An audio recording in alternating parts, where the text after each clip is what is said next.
Alright guys, so today we are going to dive right back into the sport of college football, and this is going to be the last video where I'm going to kind of have a broader view of the sport. Next week I'm going to start doing, my predictions for the Browns as well as Ohio State, and kind of keep that theme of one of my team, or both of my teams really, in the sport of college football and in the NFL. And I was trying to get this done a little bit earlier in the offseason, have a way too early national championship pick. I don't think I've really changed my mind off of what I have here, but I just would have liked to get this done a little earlier. Scheduling just didn't work out. So let's just do this on the last week of where I really want to broaden my views out and then kind of narrow it back down to Ohio State and the Browns into, the regular season and the preseason and all that kind of stuff. So let's just dive into this. I'm going to give you a reason on why I have each of these teams in the college football playoff, what their records are, what their journey looks like for me at least. And I'm going to give you a winner and a loser for every single game, and we're going to crown ourselves a way too early national champion. So let's just get into that. I'm going to start with Oregon and go my way down to James Madison. So first off, I'm going to have, obviously, the Oregon Ducks as my number one team in the college football playoff. Big Ten champion, 13-0, undefeated so far, and this is going to be really an easy decision for me. Dan Lanning is coming back with one of, if not the best roster in college football in this playoff era, honestly. And they're kind of doing the same formula that Ohio State did a couple years ago, that Penn State and Clemson tried to do last year, that Michigan did in the last year of the 14 playoff. And they're bringing back Dante Moore, their quarterback. And he was, honestly, if he would have came out in the draft last year, he would have been number 2 to the Jets. And he decided to come back for a year. They actually bring in they bring in Dylan Raiola from Nebraska to be their backup quarterback, which is probably, as far as backup quarterbacks go, he's going to be one of the best in the country. So if something does happen to Dante Moore, I think they'll be somewhat okay with Dylan Raiola in at quarterback there for Oregon. But they have their quarterback of the future there already. They have, Aaron Scott from Ohio State at the corner. Their defensive line is always going to be great with Uiagalelei also coming back. He's kind of like a hybrid defensive linebacker kind of guy, but he's always going to be there. Their secondary, like I just mentioned, is going to be elite. That defense is always really good at the very minimum. Their wide receivers are always going to have, guys in there. I think they probably have the best offense or wide receiver room as far as depth goes. I'm obviously not with star power, but as far as depth, I think Oregon is right up there in the sport of college football in that wide receiver room. Their tight ends are always really good. Their offensive line is always good. Their running backs, that's going to be their one question mark, I think, is going to be their running backs, but they have quarterback answered. Their wide receivers are always going to be good. Their offensive line is, experienced, and they're coming back. Their defense is always going to be really good, and Dan Lanning is one of the best coaches in the world of college football. So they're going to be my favorites to win the Big Ten and go undefeated. I have them beating Indiana in Indianapolis and getting their revenge on the Hoosiers from last year's 2 games. One in Autzen, where Indiana kind of game controlled them to death after the pick 6 thrown by Fernando Mendoza. And then in the college football playoff, Indiana completely overwhelms Oregon and blows them out and kicks them out of the playoff on their way to winning the national championship. So I think Oregon gets their revenge this time in Indianapolis, and they go on and win the Big Ten for the second time in 3 years. And they are, once again, for also the second time in 3 years, the number 1 seed in the college football playoff. Number 2, I'm going to have Texas Tech. I don't see anybody else in the Big 12 stopping Texas Tech. I think that Texas Tech is going to be the only Big 12 representation in this college football playoff. I think this is kind of a down year for the Big 12. Maybe, there's a couple of teams. Actually, no, that's not true. I have BYU. I keep forgetting the BYU's now in the Big 12. But BYU, I think, is the only challenge for Texas Tech on this, and they don't even play each other in the regular season. I think that BYU and Texas Tech are on a collision course to that Big 12 championship game, and I think Texas Tech beats BYU, and they are undefeated going into the college football playoff. Do I think that Texas Tech is the number 2 team in the country? Absolutely not. I probably wouldn't even have them top 5 because of the loss of Brendan Sorsby. But they're close. They're definitely top 10. They might even be my 6th best team in the country, honestly, in terms of like floor and ceiling.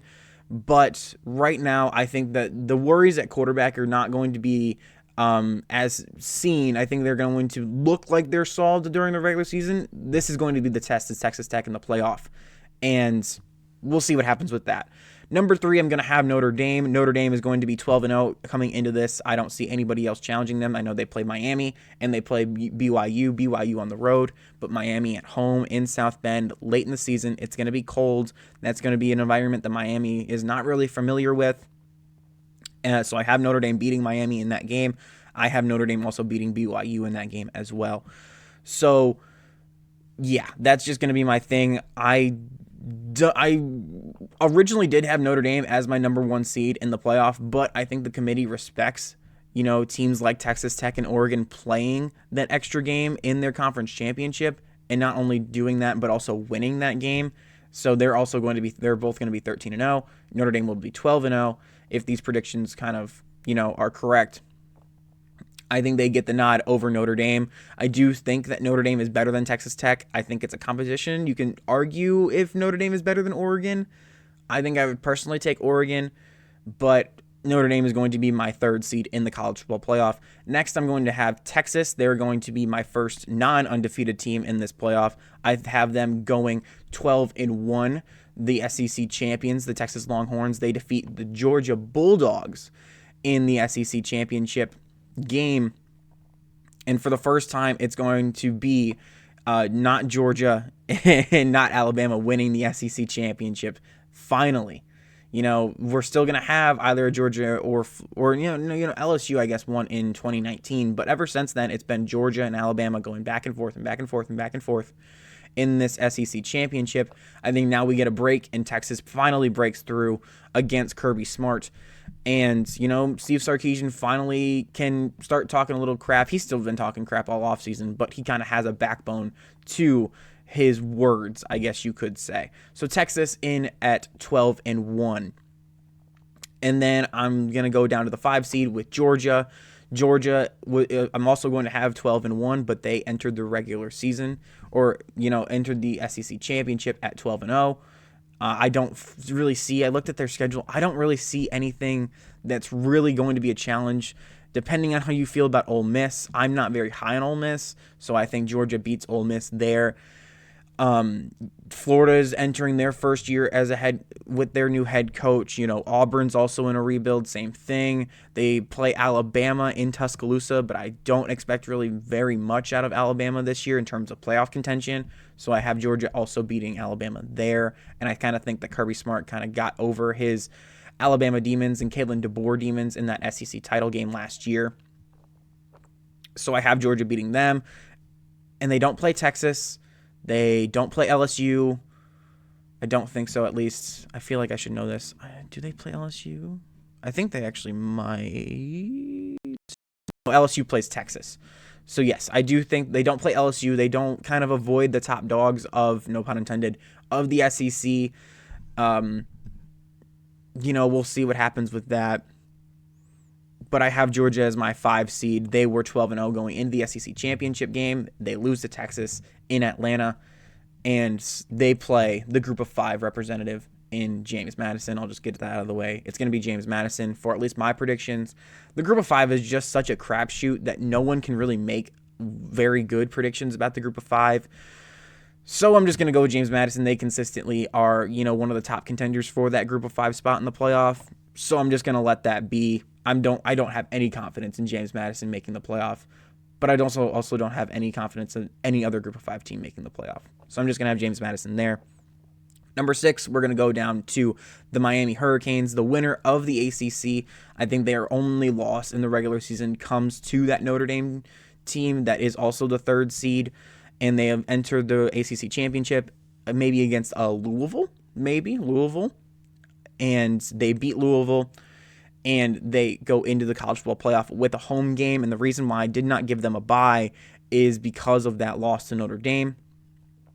And I just think that the committee values the SEC championship over the ACC championship, and honestly, rightfully so. But I think that Texas gets the nod over Miami with that win against Georgia, and because Georgia was undefeated going into the regular season or going into the postseason, I think they get the nod over Miami, and Georgia gets the 5 seed instead of the Miami Hurricanes. They get the 6 seed and also get a home game.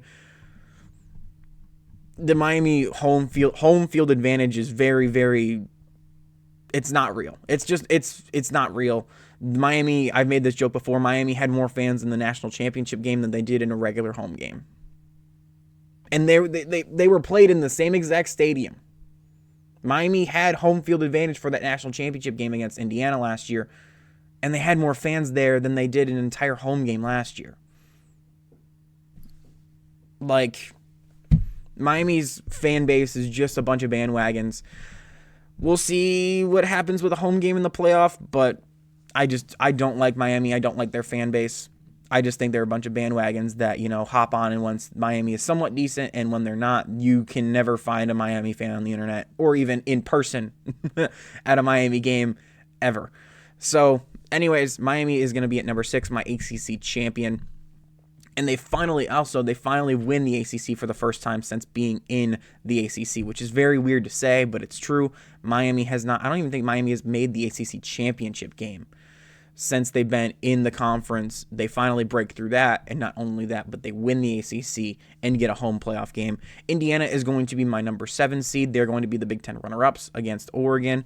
They also get a home field advantage in that first round, which I think will be awesome. I don't think it's going to be quite as intense, I guess you could say, as the Ohio State game is going to be in the regular season, but it's still going to be a very, very raucous environment in Bloomington, the first ever home playoff game in Bloomington, and that environment is going to be awesome to see. Number 8, I'm going to have the Ohio State Buckeyes, and the reason why I have Ohio State at 8 is going to be because Ohio State kind of misses out on that Big Ten championship game, I think, with losses to Texas and to Oregon. I do think that they beat Indiana, but I also think that Indiana is 11-1, and Ohio State is 10-2 going into that. So I think Indiana gets the nod, even though Ohio State kind of has that head-to-head victory.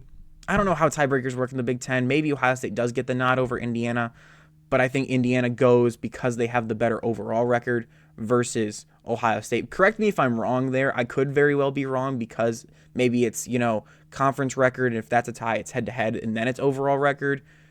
I'm pretty sure it goes conference record, overall record, then head-to-head, but I'm not positive on that. So Ohio State could very well go to the Big Ten championship if they beat Indiana, but I'm going to have Indiana go into the Big Ten championship instead of Ohio State because of the overall record. So I think Indiana is 11-1, Ohio State is 10-2.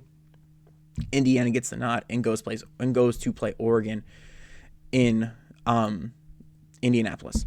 So I do think Ohio State is going to be that first team that is left out of the Big Ten championship, or the conference championship games, I guess, entirely. But Ohio State is going to be the 8th seed, and then the Big 12 runner-up that lost to Texas Tech in the Big 12 championship for the second year in a row is going to be the BYU Cougars. They play Ohio State. I think I would love to see this matchup. BYU coming all the way out to Columbus in a cold environment. BYU is not a team that is, they're used to the cold. So it's not going to be like a Tennessee type thing where Tennessee kind of got shell-shocked by the weather in Columbus that year when Ohio State played Tennessee in the playoff. But I do think Ohio State also has that advantage coming into a home field environment. They're not going to be coming off a loss against Michigan like they did last time, but I do think the environment will be just as raucous. And Ohio State also, early preview, Ohio State gets the win over BYU in that game. And then I'm going to have BYU is 9, and then LSU is going to be 10. And LSU is also going to be one of those teams that misses out on the SEC championship game.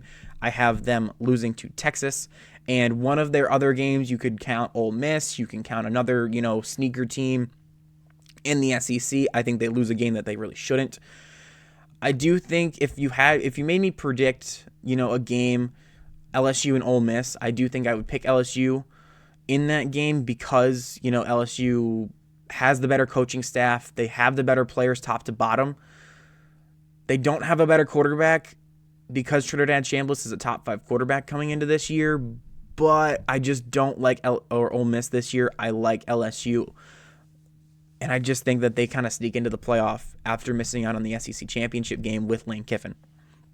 And Lane Kiffin does not leave leave his team coming into the playoff this time. So Lane Kiffin in the playoff gets to coach his first ever playoff game, but he's got to go to Bloomington and play Indiana. And then at the 11th seed, I'm going to have the Washington Huskies. I've said this before. I'm very high on Washington. I think that this is the first ever 9-3 team to get into the playoff with, the SEC adding a conference game. A lot of those teams are going to start falling off. I think that Oklahoma is actually ranked 12 in this, but because James Madison is guaranteed, or the group of 5, group of 6, whatever you want to call it, is guaranteed a playoff spot, I think Oklahoma gets pushed out, and they are on the outside looking in as that 12th seed, but James Madison jumps them. So Washington also is going to be 9-3. They're going to be the first and only 9-3 team in my playoff predictions. They're going to play Miami in Hard Rock Stadium. So let's get into these predictions. I'm going to go from Georgia, going to just go top to bottom here. I am going to have Georgia, of course, beat James Madison. I don't think that game, is competitive past the first quarter, maybe halftime if James Madison is lucky. Georgia will have the backups in by the second half or even the fourth quarter. This game, I think, is going to be really competitive with Ohio State and BYU. I think BYU is going to have a little less credit going into this game, but Ohio State still squeaks it out. I shouldn't say squeaks it out. I feel like they survive the first half flurry from BYU and then pull away in that second half, and Jeremiah Smith has a really good game once again in the college football playoff. They beat BYU. I think Miami defeats Washington. Kind of same thing with the BYU-Ohio State game. I think Washington kind of, exceeds expectations, but Miami with their talent edge pulls away in that fourth quarter. And then Indiana, I think, blows out LSU in Bloomington. I think that environment, especially if my predictions are right, and Ohio State does not lose to Indiana in Bloomington this coming year in the regular season, I think Indiana is kind of expecting a little bit more out of Curt Cignetti, and Curt Cignetti shows up and he blows the doors off of Lane Kiffin and LSU. And also the coaching match. LSU and Lane Kiffin are not afraid of talking trash, but so isn't, Curt Cignetti is not afraid of doing that either. So I think that coaching matchup would be really cool. Obviously, Curt Cignetti is a top 2, top 3 coach, depending on where you want to put him. With Ryan Day, Kirby Smart, and Curt Cignetti, you can put him in any order you want. But but Lane Kiffin's just not there. He's a top 10, if that, So I think coaching really exceeds Indiana over LSU. I think Indiana blows the doors off of the Tigers. And then we're going to go up to Texas and Georgia, a rematch of the SEC championship. I think Georgia gets the better of the Longhorns in this game and, advances to the semifinals. I think Georgia has the better coaching staff. Maybe Texas wills their way to a victory in the SEC championship, but Georgia's coaching catches up with them in the second round, and Georgia wins and moves on to the semifinals. And finally, Georgia can get some momentum, and maybe they get to the semifinals, because if you remember, Georgia has not won a playoff game since their national championship year in 2022 when they won undefeated and beat TCU. That's their last playoff victory. They lost to Notre Dame in 2024. They lost to Ole Miss in 2025, and they didn't make the playoffs in 2023. So, there's still going to be some doubts. Yes, you won against James Madison, but that was a group of 5, group of 6 team. That wasn't real. So now they take out the SEC champions in Texas, and Arch Manning goes into the NFL draft. It is what it is. And then we're going to have one of the bigger games in these playoffs between the Oregon Ducks and the Ohio State Buckeyes. This is going to be a rematch from Columbus. I do think Oregon beats Ohio State in Columbus this year, and I think Oregon just does it again. Oregon, I think, is so much better. I shouldn't say so much better, but I think they do have a talent edge over Ohio State, and you did not say that, in these coming years. Ohio State had the better team in 2024 when Oregon played them. I think Ohio State probably had the better roster offensively, at least in 2021. Oregon just kind of surprised them. And Ohio State also had a paper tiger defense in 2021. Oregon surprised them in Columbus. They beat them that year, but really fell apart in 2021. And honestly should have played Ohio State in that Rose Bowl in a rematch, but Utah defeated them in twice in 2 weeks, basically, and Utah played Ohio State instead. And then in 2014, the last time when Ohio State played Oregon in the first ever national championship game, Ohio State had the better coaching staff and they had the better roster, and Ohio State manhandled them in that national championship game with Marcus Mariota.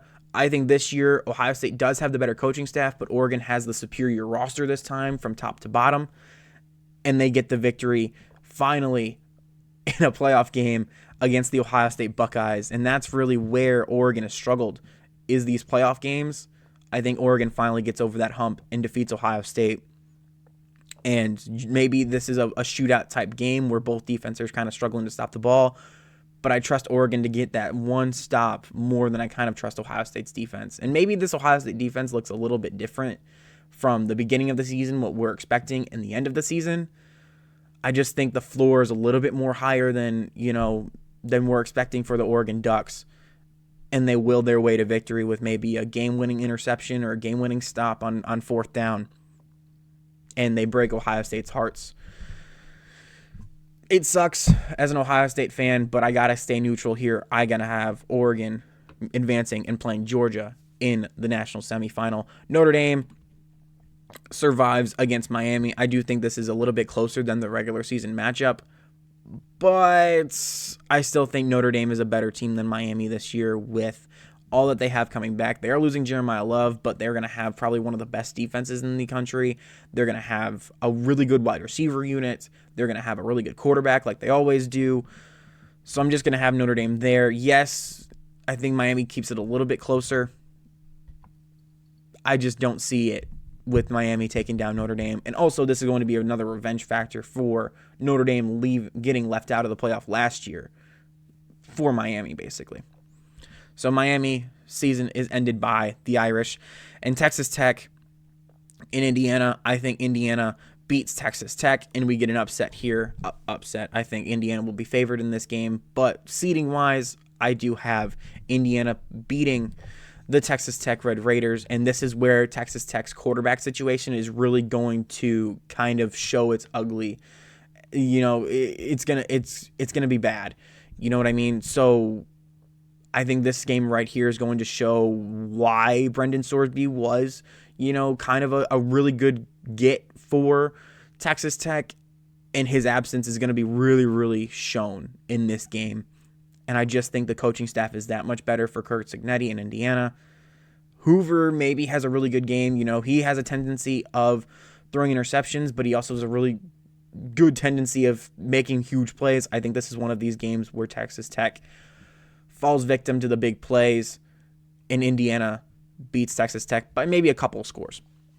And then in the semifinal, I'm going to have Oregon defeat the Georgia Bulldogs. Like I said, Oregon, I think, has the best roster. Georgia does have the better coaching staff, in my opinion, but I just think that their roster is that much better than Georgia's, and I think Georgia is kind of a benefit of their draw in the college football playoff, with Texas having, the familiarity of Steve Sarkisian in Texas and playing a group of 5 school, group of 6 school, whatever you want to call it. I think their real first test is in the semifinal against the Oregon Ducks, and I just think Oregon beats Georgia and kind of game controls them to death. And Kirby Smart, once again, is kind of licking his wounds, and we're not going to get, for the fourth year in a row, the SEC is going to be left out of the national championship picture. And then I'm going to have, this is a tough one for me. I actually didn't think about this before I started filming. I probably should have. I cannot have Notre Dame in good conscience making the national championship game. I think this is where finally that weak schedule catches up to Notre Dame, honestly. I think they're kind of in that Ohio State situation where they just, as soon as they've been tested really late in those games, I think they kind of crumble. And Indiana's coaching staff really takes over. And Indiana wins and makes the national championship game again. But this time, I am going to once again have the Oregon Ducks finally break through and win the national championship game. I think that it's just Oregon's year. And we're finally going to get a Big Ten and Big Ten national championship game. And I just think if Oregon gets here, I don't think there's anything that's going to deny them this first ever national championship. And it's going to be it would be a storybook ending, especially for Dan Lanning and Oregon, to not only win their first national championship in program history, but also defeat the team that embarrassed them last year, and not only defeat that team in the Big Ten championship, but also in the national championship. And Indiana's, journey to a back-to-back national championship year is stopped by a Big Ten rival, you know what I mean? A Big Ten competitive team, I guess you could say. And this could kick off a rivalry between Indiana and Oregon, and that, and Ohio State can also get in there too, because those top three teams are all buying for playoff spots and in Big Ten championships. And it's not a coincidence that if my prediction is right and Oregon wins, that those three teams are the last three national champions: Ohio State, Indiana, and then Oregon if Oregon wins this year. So that's my predictions. I appreciate you guys if you have made it this far. Please give this a like and subscribe. And also, if you disagree with me, also leave a comment down below. And I love reading all your guys' comments, negative, positive, whatever you guys think. If you have any feedback for me, also leave that down below as well. I appreciate you guys if you have made it this far, and I'll see you when I see you.